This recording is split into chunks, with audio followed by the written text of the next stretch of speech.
పుట్టి వస్తున్నాడు.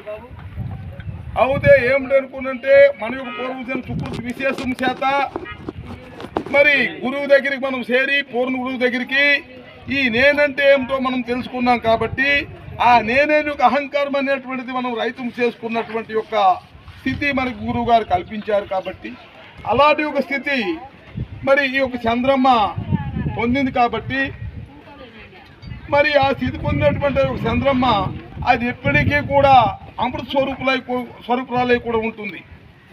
అది ఎలాగుంటుంది? ఆభరణ రూపంలో ఇప్పుడు అది లేదు, కానీ నిరాభరణ రూపంలో ఇప్పటికీ కూడా ఈ యొక్క జనన మరణాలు అనేటువంటివి కూడా దానికి ఏమిటి లేకుండా ఉంది. అంటే కాలంకి అతీతమైపోయి ఉంది, కాలాతీతరాలు అయింది. కాబట్టి ఆ ఆమెకు కూడా నేను ద్వాస నమస్కారం చేసుకుంటున్నాను.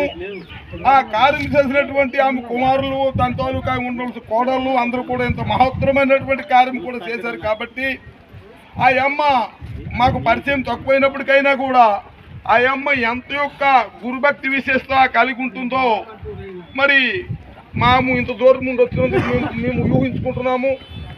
కాబట్టి మన అందరం కూడా ఈనాడు ఇక్కడ చేరుకున్నాము. కాబట్టి ఆ అమ్మలాగే ఆ గురుపాదం పట్టున్నాము. కాబట్టి ఈ జన్మరాహిత స్థితి అనేటువంటి పొందడానికి ప్రయత్నం చేస్తున్నాం. కాబట్టి మన అందరం కూడా ఇంకా ఇంకా ఇంకా కూడా ఆ గురువు యొక్క నామంతో కృషి చేస్తూ ఆ అమ్మలాగే కూడా జన్మమరణాలకు దాటుతూ మనం కూడా అలాగా కూడా ఉండాలని మరొకసారి కూడా ఆ అమ్మకు కూడా ద్వాస నమస్కారం చేసుకొని ఎంతటితో కూడా నేను ఆ యొక్క ఉపన్యాసం అంటే ఈ యొక్క సంస్మరణ సభ చెప్పినటువంటి జోడించి చెప్పినటువంటి ఈ యొక్క ఉపన్యాసం కూడా ముగించుకుంటున్నాను.